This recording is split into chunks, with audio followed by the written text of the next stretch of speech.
الله الله الله أعوذ بالله السميع العليم من الشيطان الرجيم بسم الله الرحمن الرحيم الحمد لله رب العالمين وصلى الله على محمد وآله الطاهرين. Oh, you want me to use that?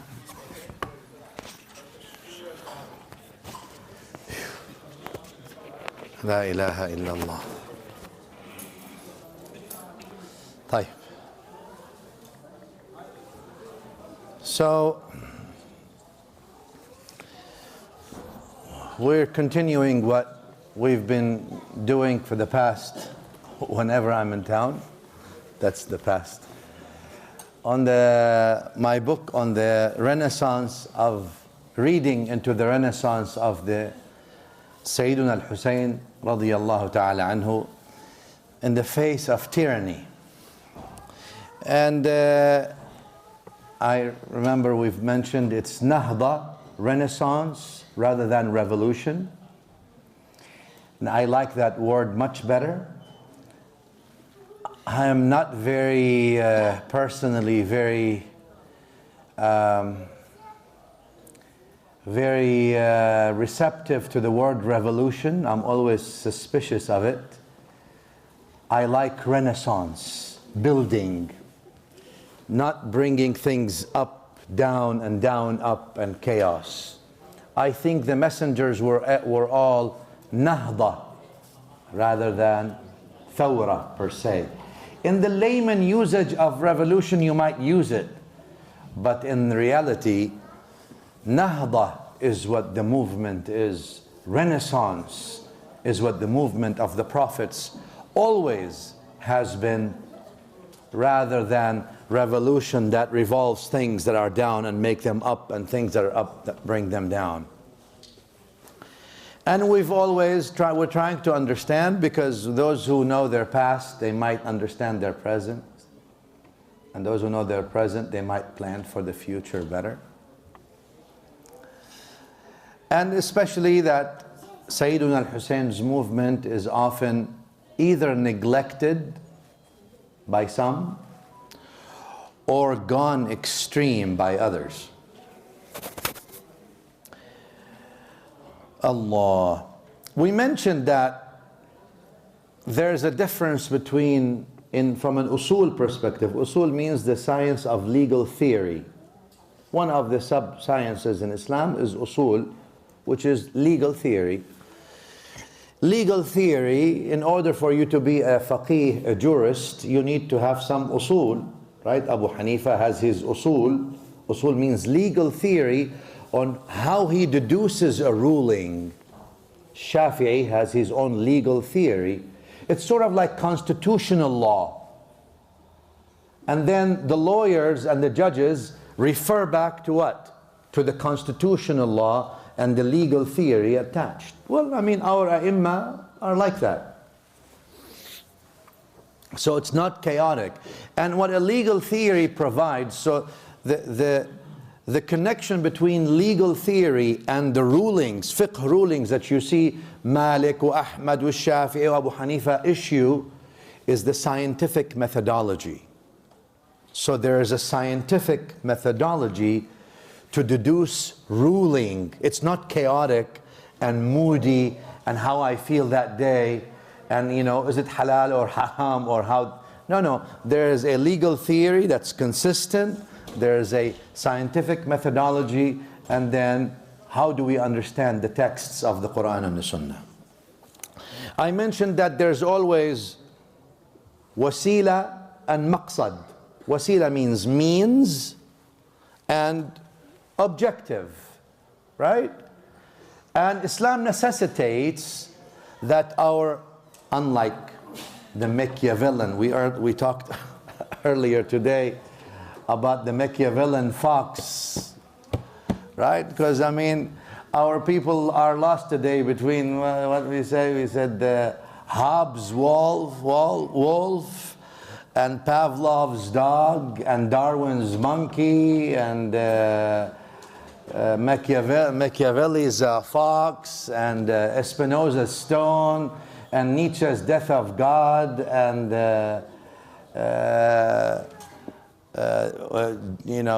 what's his name? Jack Locke's white paper, and people are getting, it looks like a zoo. What's going on here?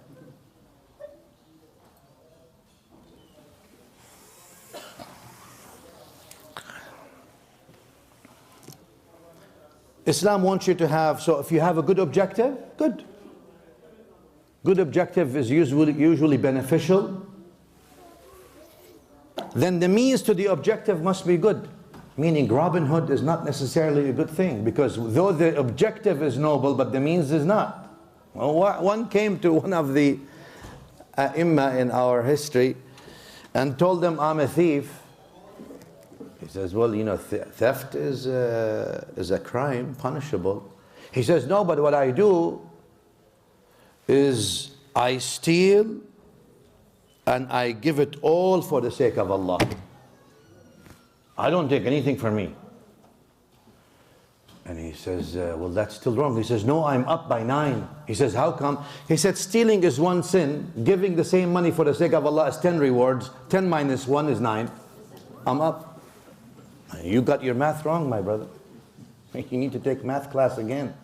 This is spiritual math. It's not 1 plus 1 equals 2. Huh? ولا تقربوا الزنا إنه كان فاحشة وساء سبيلا. His objective may be noble, but the means is not. If the objective is selflessly noble, the means are always good. Remember that. Machiavellian means is not necessarily Islamic, if you want to say that.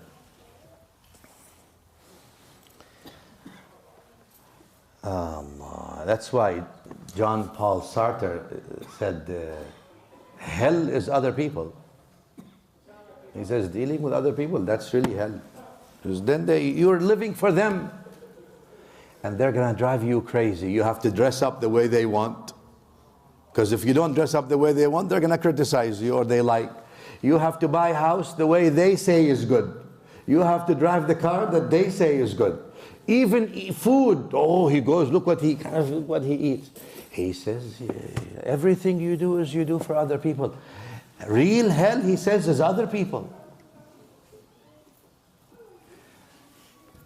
That's why in Islam, you're not supposed to hinge your life on other people's perception. You're supposed to care for people and love Allah Azza wa Jal. Love people and please Allah Azza wa Jal. But it's not going to be possible for you to please everybody.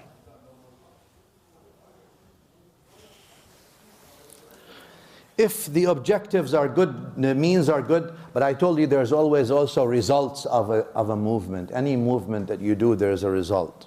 And you should never forget what Luqman alayhi salam told his son.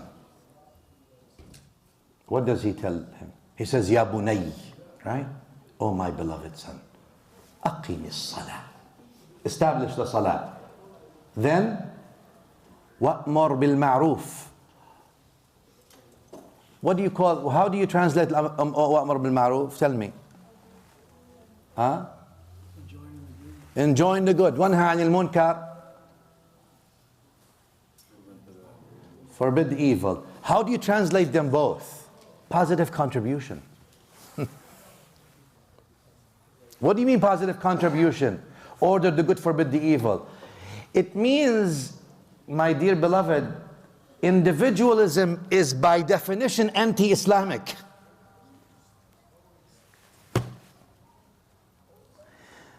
The current culture that seeks to isolate you from everyone, to sever your connection to your family, to sever your connection to your community, to your religiosity, to your ethnicity, to make you one standard, conformed consumer of ideas and products. Products, whether they're intellectual or not. That's by definition antithetical to religiosity anyway, not just Islam, but everyone. Well, welcome to globalization. How can I sell? It's going to be difficult for me to sell ever. Because look, if you're Pakistani, I have to sell you sharwal kameez, or Indian sharwal kameez. And I'm here to sell ties, man. I need you all to wear ties. All right? Wear ties, I can sell you all ties easily. I mean, I have to sell the Arabs a garb, the Moroccans a jalaba, the Indian Pakistani sharwal kameez, the Afghanis, I don't know what they, oh, that's a long story. I have one production line. Let me just, I can't conform to y'all. I'm just going to make you conform to me. But I mean, consuming products is one thing. But today people consume religiosity and ideas and social behavior and values and principles and religion.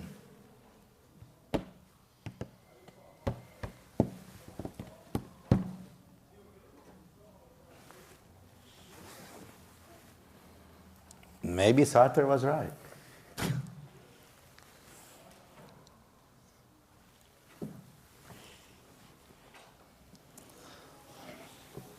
There has to be some... And why does that happen? Because of that fast. And remember, everything must be fast. And when everything is so fast, it's not that the human being can't process things. Obviously, Allah endowed you, you can process. But when everything is so fast, you have no time for reflection. You have no time for contemplation. You have no time for meditation. You have the punchlines, you've learned them. The 1 minute buzzwords that you've got, that's there.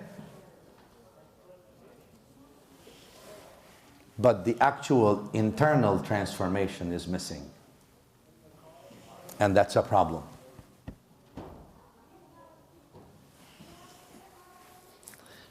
Individualism is difficult. It severs people from everything, and it gives them the delusion of being connected to everything, bigger than their reality. Virtually, they're connected. In reality, in their real circles, they're disconnected. In reality, they are disconnected. You know, Islamic culture, again, I'm not saying necessarily, it has religious bases, but when we, in times of happiness, sharing good times amplifies happiness, right? You all remember? Someone has a new child, someone gets married, something good happens. Sharing happiness amplifies happiness. Sharing grief dilutes the calamity. Yeah? Some calamity befalls, we gather together, people read Quran, people praise the Prophet ﷺ, read some qasida, some nasheed, something. Calamity sort of, it eases the calamity and it dilutes it a bit. It makes it easier. Well, that's why Islam emphasized always on, when you have a newborn, what do you do when you all have a newborn? What's the sunnah to do? Aqiqah. When someone dies, we're not required to do aqiqah. Huh? Why? The Prophet ﷺ was born what day, y'all? Huh? Monday. Hadith Sahih Muslim, Hadith Abu Qatada al-Ansari. The Prophet ﷺ passed on which day? Monday. Yes or no? Which day did he celebrate? But what, did he celebrate his passing away, or he celebrated his birth? His birth. As in Sahih Muslim, وَسُئِلَ عَنْ صِيَامِ يَوْمِ الْإِثْنَيْنِ Abu Qatada al-Ansari said, and he was asked about fasting the day of Monday. He mentioned, sallallahu alayhi wa sallam, said, and he said, ذَاكَ يَوْمٌ وُلِدْتُ فِيهِ. It's a day I was born in. That's why there's an emphasis when there's good times you share. Because it brings you even more happiness. And when there's calamity, you share, because it dilutes the pain. That's why in Al-Fatiha we don't say Bismillah ar-Rahman ar-Rahim, Alhamdulillah Rabbil Alameen, ar-Rahman ar-Rahim, Maliki Yawmiddin. Then we say Ihdini as-Sirat al-Mustaqim. We say Ihdina. Not guide me, Ya Allah, to the righteous path, but guide us all to the righteous path.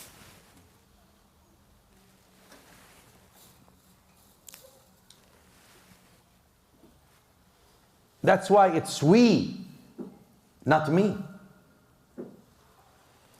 This is one of the reasons why the Renaissance of Hussayn was important, because it needed to bring back things to their righteous perspective.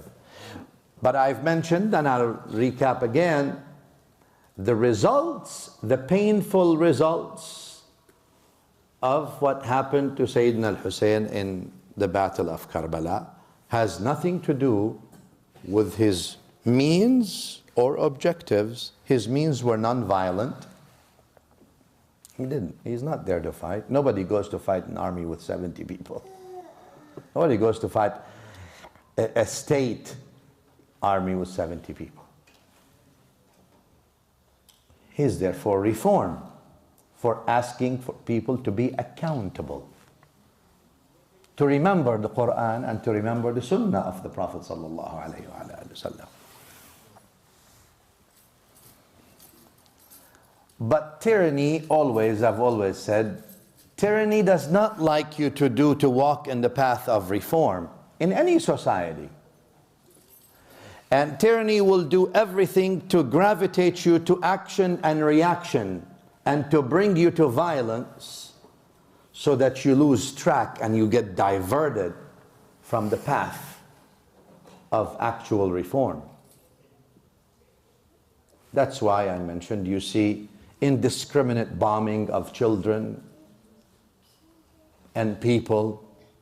I'm going to make you pay the price.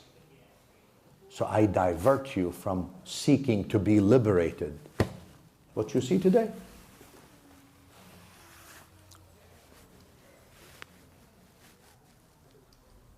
That's why Pharaoh said, لَأُقَتِّلَنَّ, I shall kill you all. He wakes up one day and he says, every new child from Bani Israel, from the Israelites, if he's male, a male-born child will be killed. Child. Who kills children? Pharaoh kills children. Pharaoh kills children. That's what he did. Why do you think the mother of Moses, put her newborn baby in the river, in the sea? But does any mother in her right mind will throw her newborn in the sea? Pharaoh's soldiers are about to come in and they will kill their baby killers. They kill babies. That's what pharaohs do. That's what tyranny does. لو ذبحن أبناءكم. طيب, you know this. Lakin notice the movement of Sayyidina Musa alayhi salatu wasalam, Musa al-Kalim, Sayyidina Musa, the movement was extremely, appallingly, maybe you say, wise, collective, calm, non-violent, even loving, to the point that makes you think, what's going on here?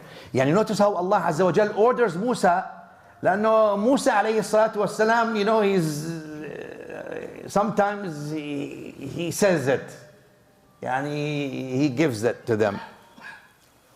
If Allah orders him, Allah tells him, اذهب إلى فرعون إنه طغى. Ya Musa, go to Pharaoh, he became a tyrant, he transgressed all limits. Okay. What should you tell him? What's the message? فَقُلْ لَهُ هَلْ لَكَ إِلَىٰ أَن تَزَكَّى. Tell him, oh Pharaoh, would you like to seek self-purification? Seems your heart is clouded up. Your heart required some purification. Look at that. He didn't say, you are this, watch what. فَقُلْ لَهُ, Allah orders Musa al-Kalim to go to Fir'aun al-La'im and tell him, هَلْ لَكَ إِلَىٰ أَن تَزَكَّى وَفِي رِوَايَةٍ هَلْ لَكَ إِلَىٰ أَن تَزَكَّى. Would you like to seek purification of the heart? You seem to be, man.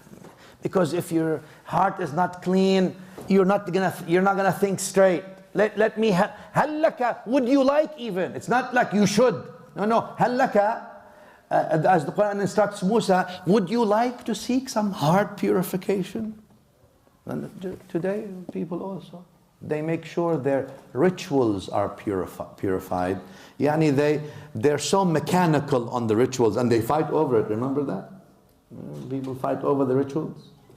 Oh, and you have to be OCD perfectionist on the rituals.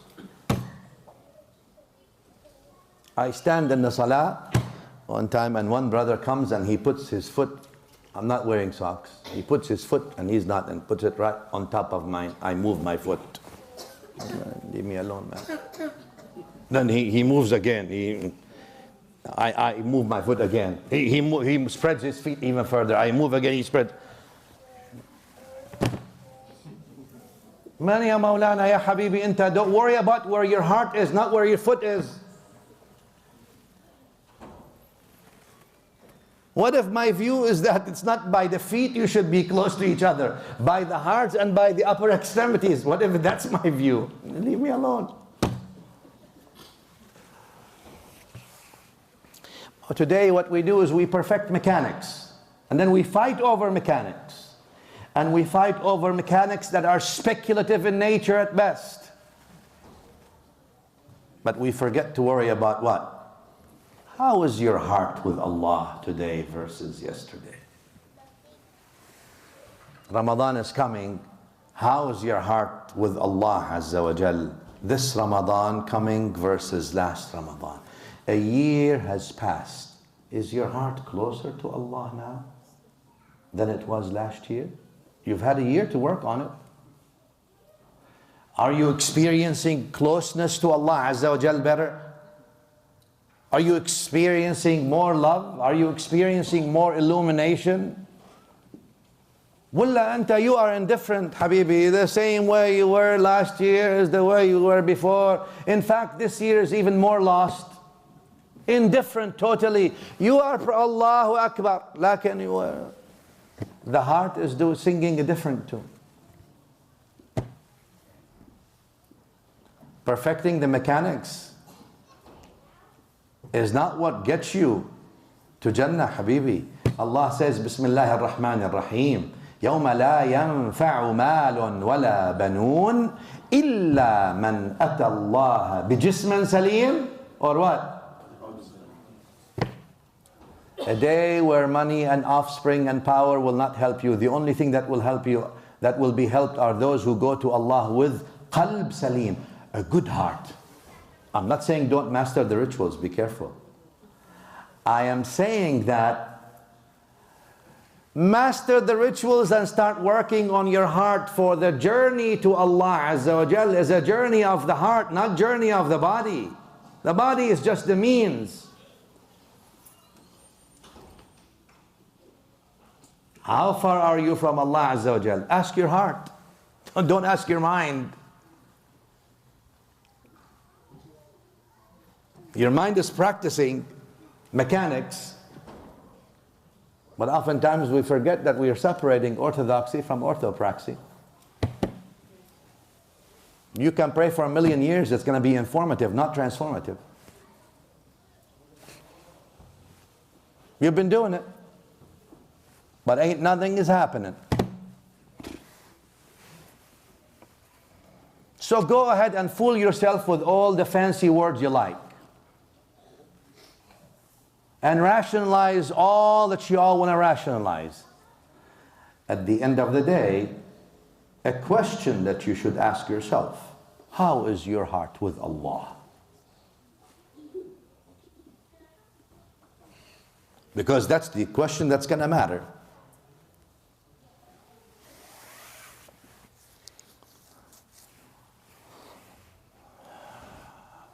طبعا Imam Hussayn, in my view, wanted to revive not just the general movement of the ummah, but the spirituality of the ummah in his renaissance. And he did not want people to rule in the garb of religion if they're not really practicing it. Oftentimes people say that religions are the reasons for wars throughout history. And you all know that is the furthest from the truth, irrespective.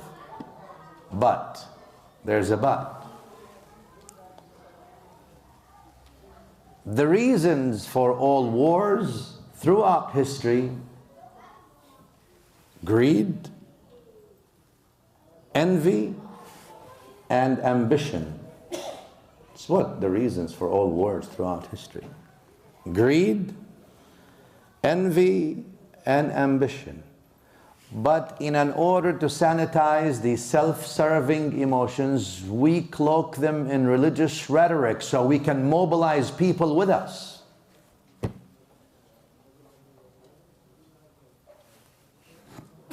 That's just how it is.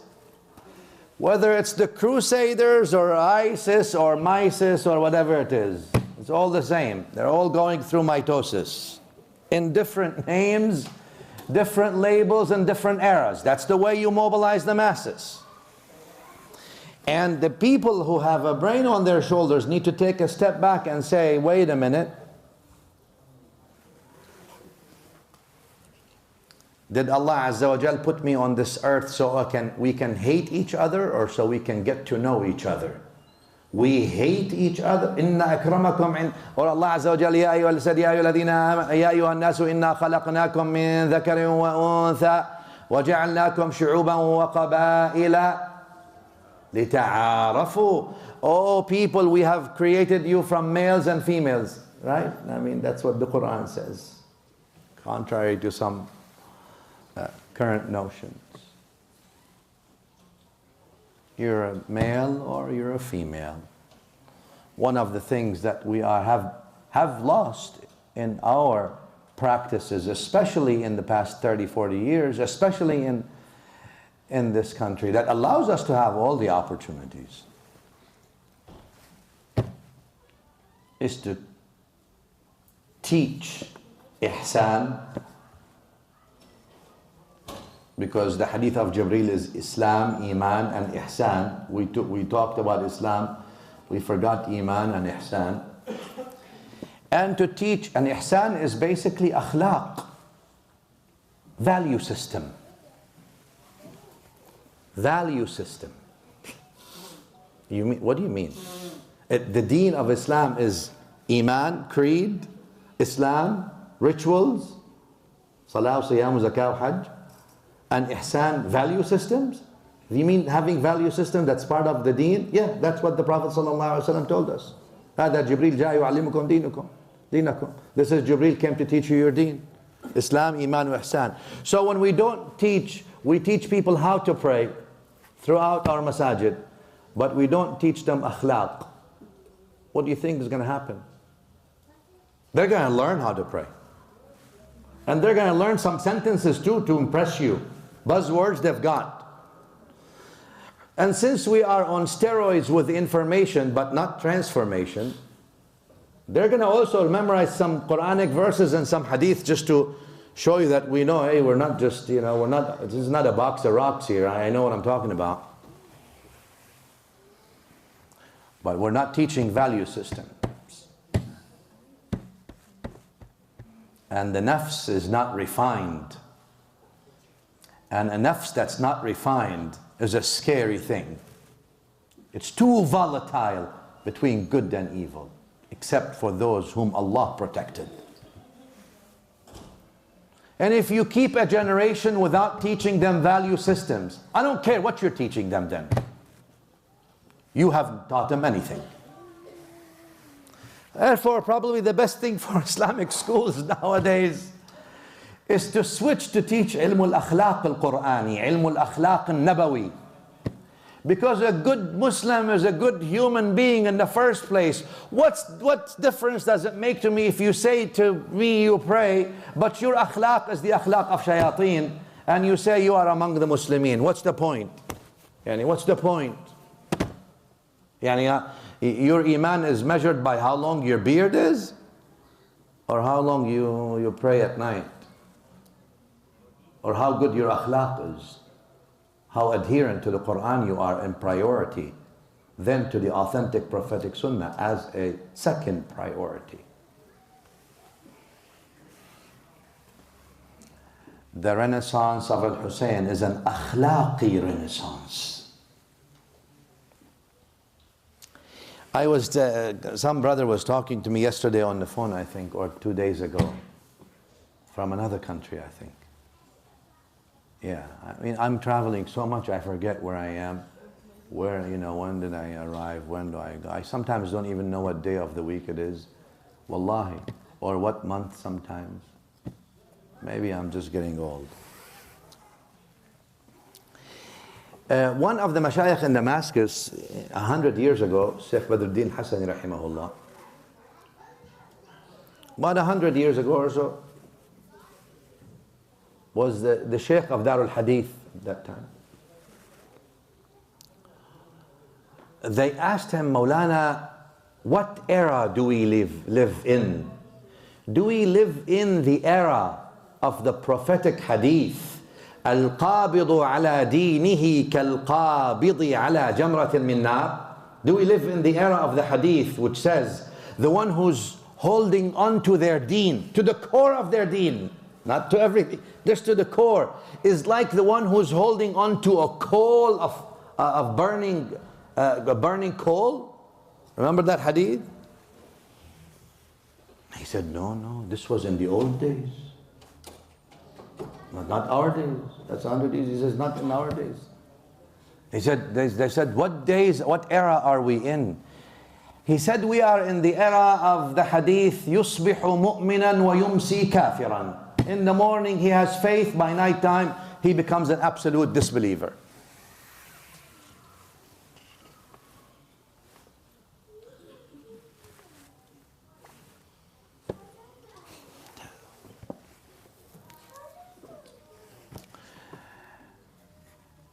When Allah Azza wa Jal declared the praise of His beloved sallallahu ta'ala alayhi wa sallam, He did not say, وَإِنَّكَ لَعَلَىٰ عِلْمٍ عَظِيمٍ.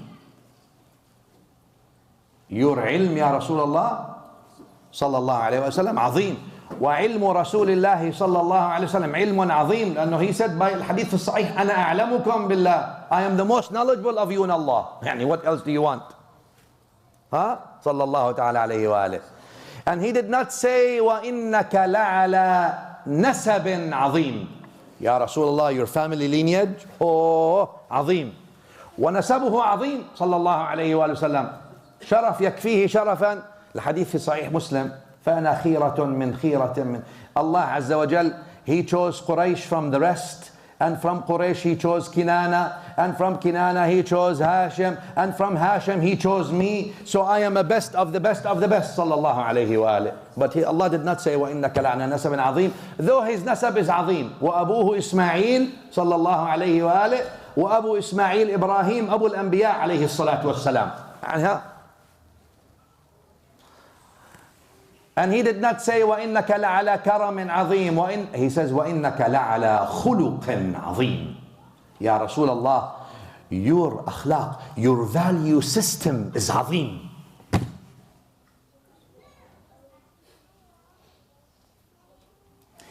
This is what Al-Hussayn was trying to do, to revive that. So we don't separate what we believe from how we practice. That's what he's doing. From 1300 years ago, and you can imagine the gap, and the gap, and the gap, and the gap, and the gap, and the gap, and the gap.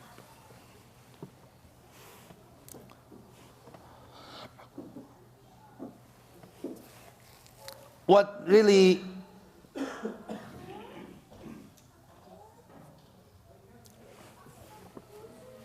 we as individuals and as community ought to focus on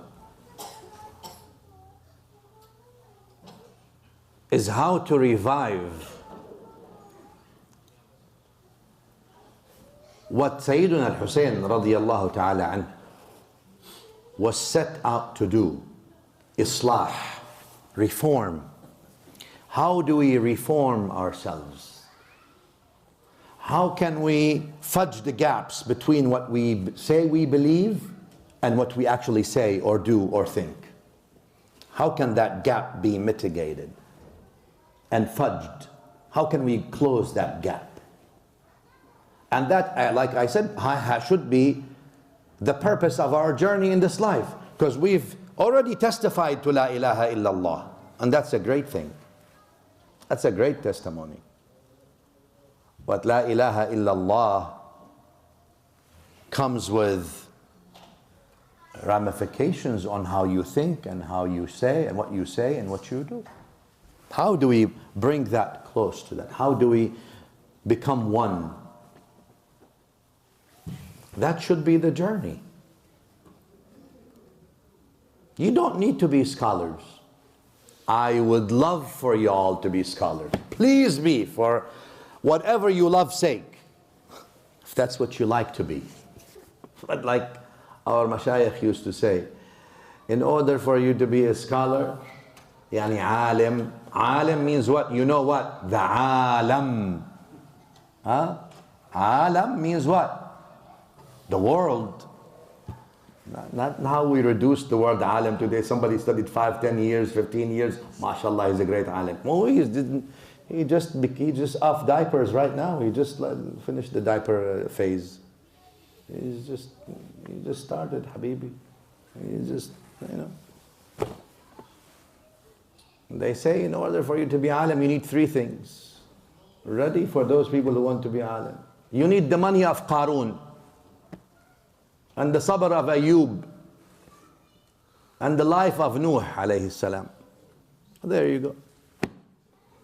If you have the money of Qarun, because that's how it's going to cost you. Wallahi, I remember, I think I paid for one book $1,000. Like 100 pages. The worst book I paid for was Nietzsche's Death of God book. I paid $90 for it. The worst book I've read. Wow, the problem with Nietzsche's Death of God, he didn't really declare the death of God in his book, Nietzsche.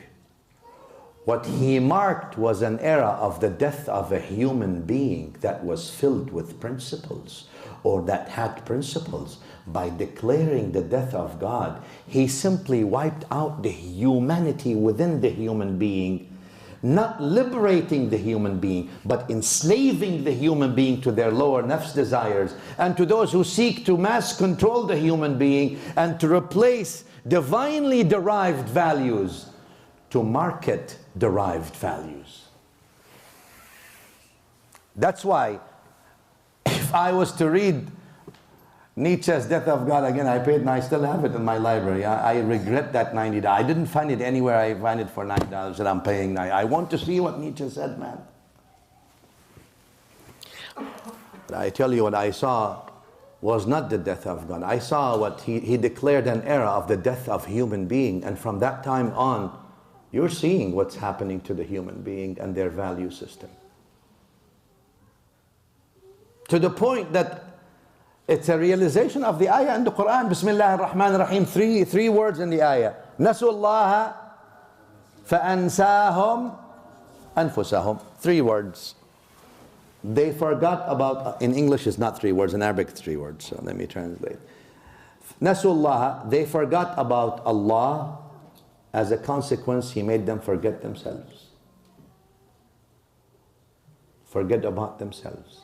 They forgot about Allah. The death of God by Mr. Nietzsche. As a consequence, they forgot themselves.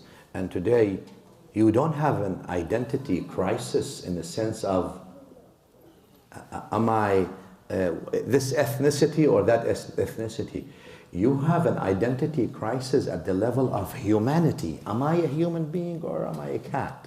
Meow, meow.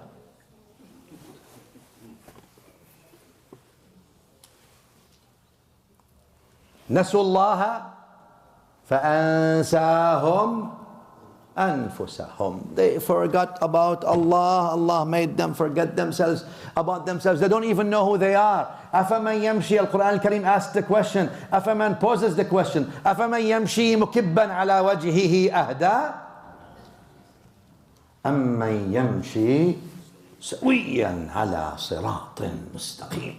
Is he the one who is just walking in this life and blindfolded? He's just rubbernecking. He's looking here, he's looking there. He doesn't know the road in front of him. He's not walking a well-paved road. Is he equal to the one that is يمشي سويا على صراط مستقيم? He's walking clearly, he knows where he's going, and it's a well-paved road. Well-traveled. قل هذه سبيلي أهدي إلى الله على بصيرة أنا ومن اتبعني. That's why Yusuf Siddiq alayhi salatu wasalam declares it. Look, y'all may have different path in life. This is my path. أهدي إلى الله. I try to guide myself and others because individualism doesn't work here. This is not we, not me. النبي صلى الله عليه وسلم في مسند أحمد الحديث صحيح. He does not say in يوم القيامة نفسي نفسي. He says what? أمتي أمتي. Ummati. If your ummah is good, you're good. Let me reduce it a little bit. It's not if you're good, you're good. If your family is good, you're good. خيركم خيركم لأهلي وأنا خيركم لأهلي. Hadith Hasan. If your community is good, you're good. If your city is good, you're good. If your country is good, you're good. If humanity is good, you're good. If the creation is good, not even humanity, if water and air and food that we eat, if that's good, you're good. Well, you think you're not responsible for all that? I thought you were declared the Khalifa on earth, weren't you? Khalifa to your father Adam. Your father is Adam's successor, aren't you? And as you're the successor of your father Adam, you were entrusted to positively contribute to earth, not to abuse it, but to positively contribute to it so that you can leave it better than when you entered it. What's the idea? That's why Hussayn went in his movement.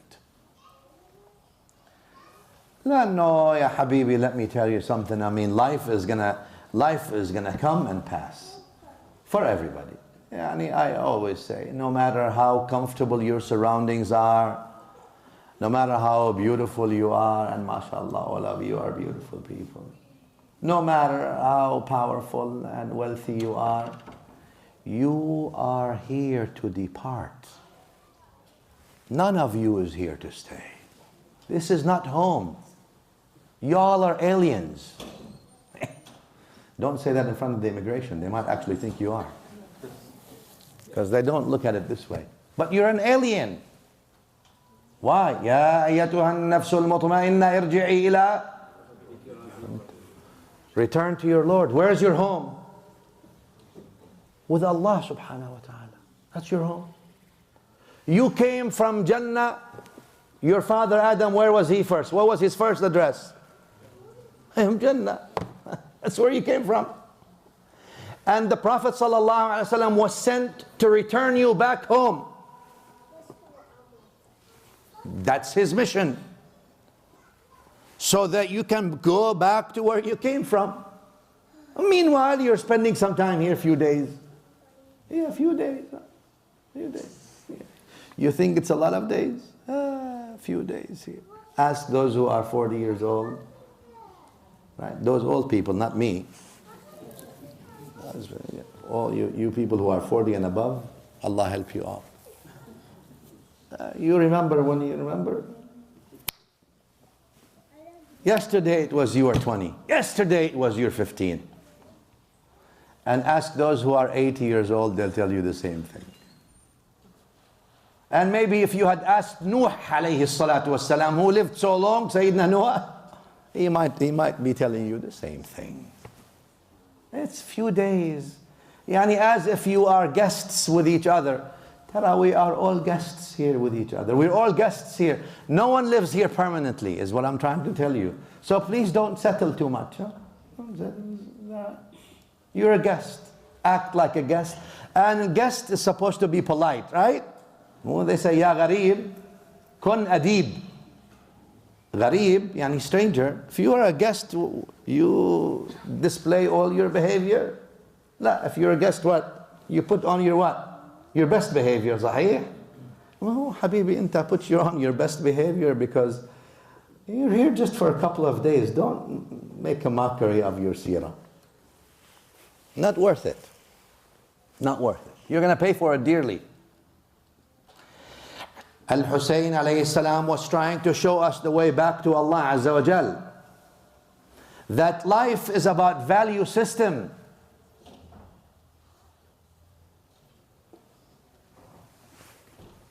Life is not a life of slavery. Allah created you all equal.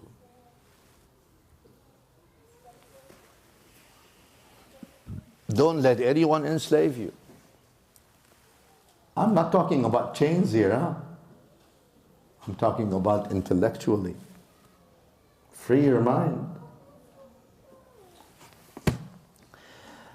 That's what the religion is. Islam came to differentiate, to give you that differentiation between enslavement and liberation. To make you aware, hey, be careful to be enslaved. Whether it's to your shayateen or to your lower nafs desires, or be deluded by the glitter and glamour of the creation, which will all fade. It will all fade. It'll all fade. That beauty will never remain.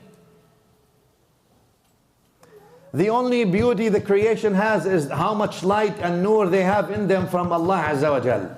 All other beauty will fade. Ask everyone. Because that beauty is temporary if it's not connected to the creator of beauty. Absolutely. Absolutely. Beauty is temporary if you're not connected to the creator of beauty.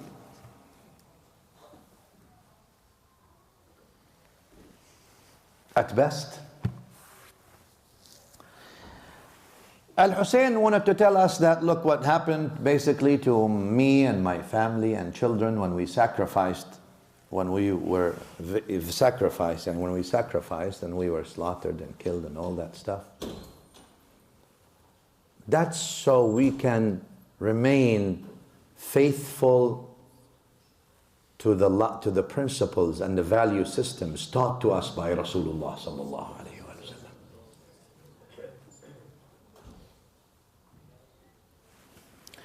Because once you go that slope of slavery, وَمَنْ يَهِنْ يَهِنِ الْهَوَانُ عَلَيْهِ وَمَا لِجُرْحٍ بِمَيِّتٍ بِإِلَامِ, like the poet says. Once you get used to slavery or you go into slavery path and you rationalize it, you're going to justify it. Hey, you know, master, we sick. You're going to justify it. And Allah asked you to live free. Here, and with your body. But not to enslave it to either shaitan or your lower nafs desires or whatever it is or whatever social religion people are giving you. Al-Hussayn wants to show us that the name of tyranny makes no difference. Whatever label the tyranny puts on itself, yani because at that time Yazid's tyranny was putting an Islamic label on itself. That label doesn't mean anything. Like the Chinese nowadays allegedly say, a picture is worth 1,000 words. Don't tell me what you believe in, show me, Habibi, with your actions. Action speaks louder than words. Don't tell me I'm sorry act like it. That's much more emphatic. Al-Hussayn wants to show us that we should not be an emotional ummah, that we just go after slogans and not think and reflect. And I've said last week, the catastrophic results of the Husseini Renaissance was created by tyranny on purpose to divert the movement from its objective and its focus. Just like when tyranny bombs, kills children, when Pharaoh kills children and bombs people, innocent people and all that, it's trying to terrorize people so they can divert from their original focus on being free people and living in dignity, not enslaved. It's a direct thing. Unfortunately, in my view, Al-Hussayn's movement has been reduced. That's what I said in this book, because I actually feel that has been reduced to either negligence or some people who use it just to cry. Okay, good, cry. You like it. Crying is a good thing. You know, get the lacrimal glands gone and cleanse your eyes and all that stuff. But the idea was never about feeling sorry. The idea is, what are you doing about it?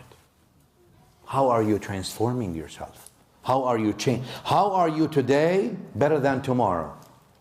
Or today better than yesterday, sorry. How is your heart today better than your heart with Allah yesterday? Were you conscious of Allah, mindful of Allah Azza wa Jal today, or you were not? Allahumma anta thiqati fi kulli karb. I will never forget that dua by Al-Hussayn. Ibn Asakir narrated dua. This dua, I tried it many times in difficult times. And I'm not saying it's, there's nothing like the du'as in the Quran and the Sunnah, but this is narrated and according, allegedly, to Al-Hussayn. The sanad is not the best as far as authenticity, but the words are unbelievable, in that sense. Allegedly, Al-Hussayn says in the top, when people are they're about to kill him and the children and everyone, he says, Allahumma anta thiqati fi kulli karb. Ya Allah, you are my trust in every difficulty. وَرَجَائِي فِي كُلِّ شِدَّةٍ. And Ya Allah, you are my sole hope in any calamity or hardship. I don't look for anything else but you. All the things and all qa'qa'atu silah, if you were to say, in the Arabic language, the noise of weapons hitting each other and the spears and the swords, all that noise that's meant to terrorize you, he says, Ya Allah, is not distracting from me being focused onto you, for you only are the source of my hope. Whoa, whoa. You can't kill people like that. Fear kills you before the weapon kills you. Fear kills you before weapon, the sword. Lakin Al-Hussayn conquered that fear and therefore evaded death. In fact, you might say, for Al-Hussayn, death itself died and Al-Hussayn lives. Shaheed.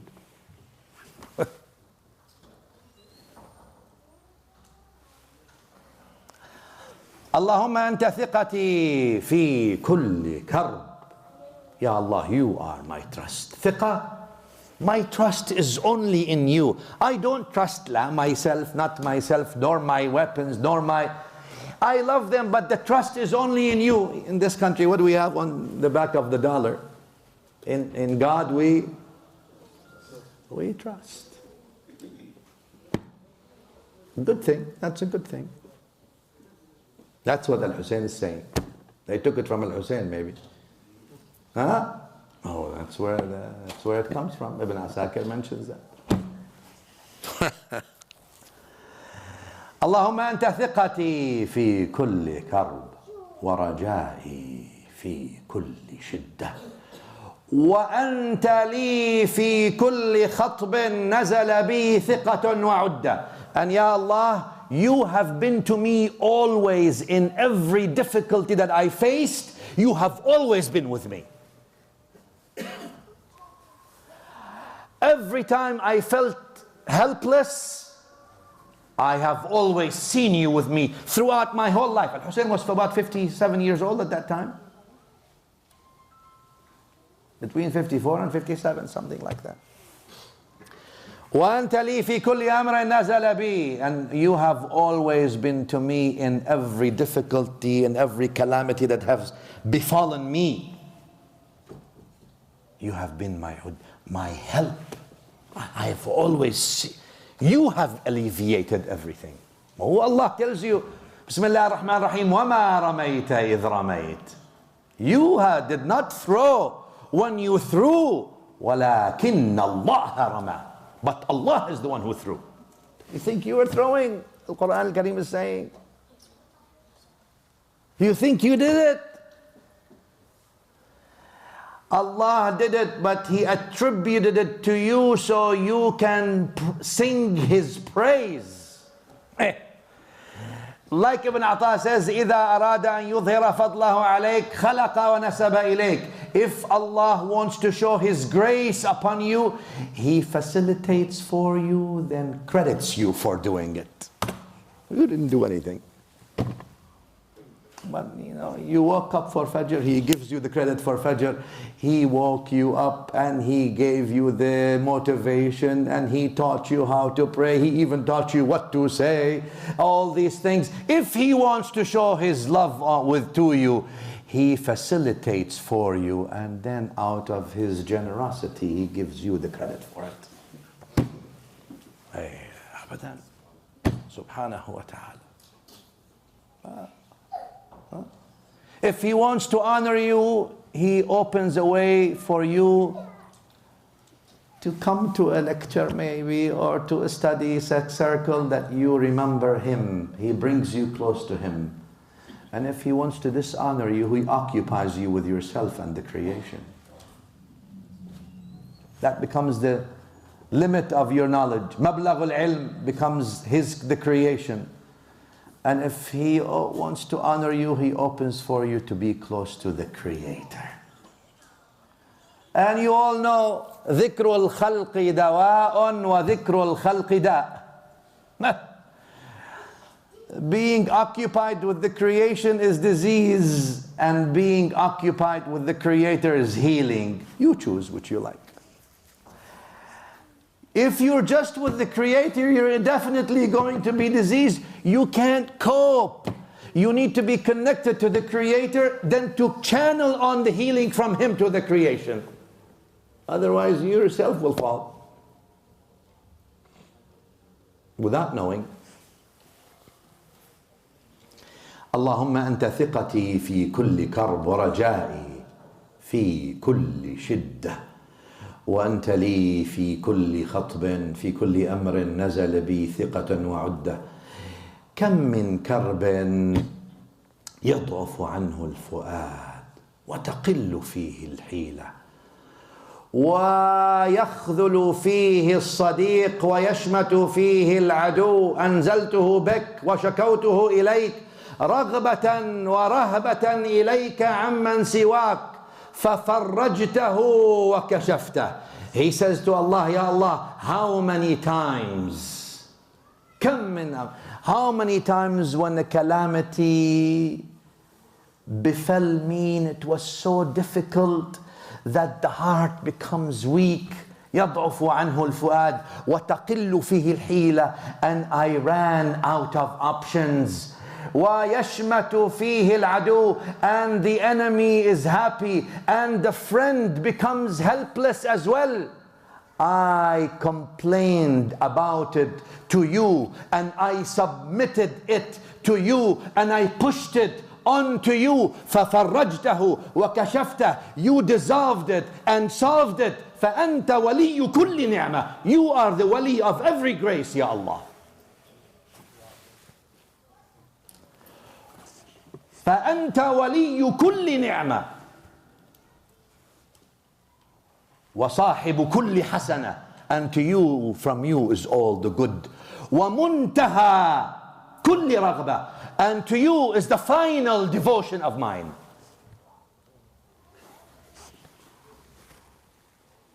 Al-Hussayn wanted to calibrate us.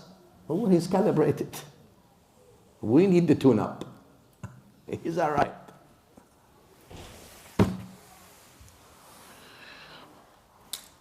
And that's why if the ummah doesn't learn from the prophets alayhimu salatu wassalam and the awliya radiyallahu anhum,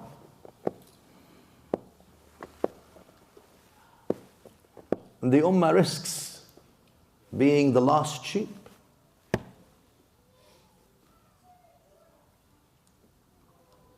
وَإِعْجَابُ كُلِّ ذِي رَأْيٍ بِرَأْيٍ. Because we're in a time when everyone is, as the narrative says. Anyway, I think I should stop here, inshaAllah ta'ala. It's 9:30.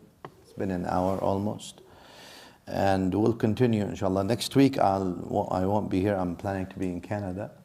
And the week after, but inshaAllah, the week after that will resume. But the week after that would be Ramadan. So we won't be doing anything before or after Isha because we will have Taraweeh. But bring your families and come for Taraweeh. Inshallah, we'll have 3 Qurra this year.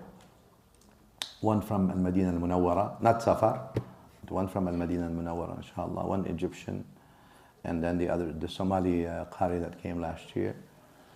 And inshallah, we'll try to benefit from Ramadan as much as we can. وصلى الله على سيدنا محمد وآله والحمد لله رب العالمين. جزاكم الله خيرا.